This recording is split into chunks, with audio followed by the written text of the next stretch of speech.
Kata Sayyidina Al-Husain, datanglah. Bilal datang.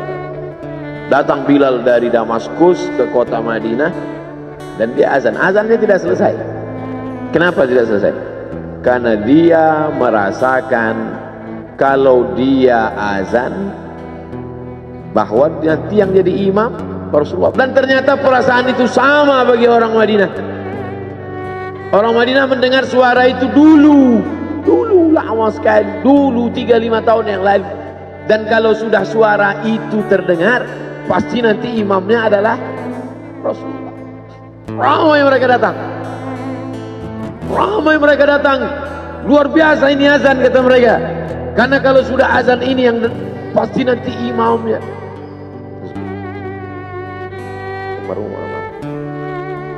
Al-Fatihah. A'udzubillahi minasyaitonir rajim. Alhamdulillahirabbil alamin. Arrahmanir rahim. Maliki yaumiddin. Iyyaka na'budu wa iyyaka nasta'in. Ihdinas siratal mustaqim. Shiratal ladzina an'amta 'alaihim ghairil maghdubi 'alaihim waladdallin. Amin.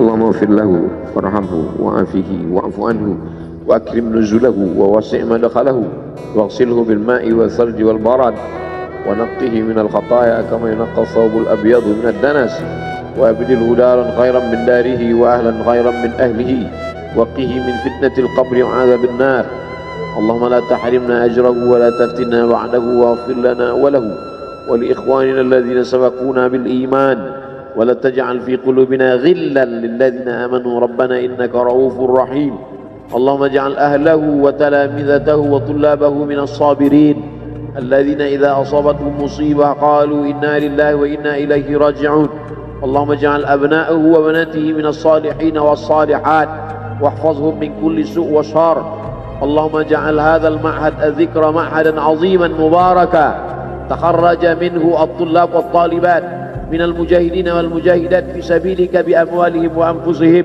اللهم احفظهم من الظلمات اللهم أخرجهم من الظلمات إلى النور اللهم وفقنا لما تحبه وترضاه اللهم اجعل أبناءنا وبناتنا من حفاظ القرآن والحافظات اللهم اجعل قبره روضة من رياض الجنان لا تجعل قبره حفرة من حفر النيران وصلى الله على سيدنا ومولانا وشفيعنا وذخرنا محمد وعلى آله وصحبه وسلم والحمد لله رب العالمين.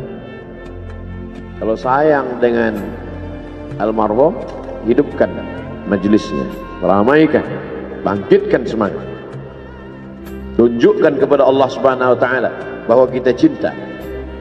Sab'atun yudhilluhumullah, 7 orang yang dapat naungan yauma la illa dhilluh, hari itu tak ada naungan kecuali naungan Allah.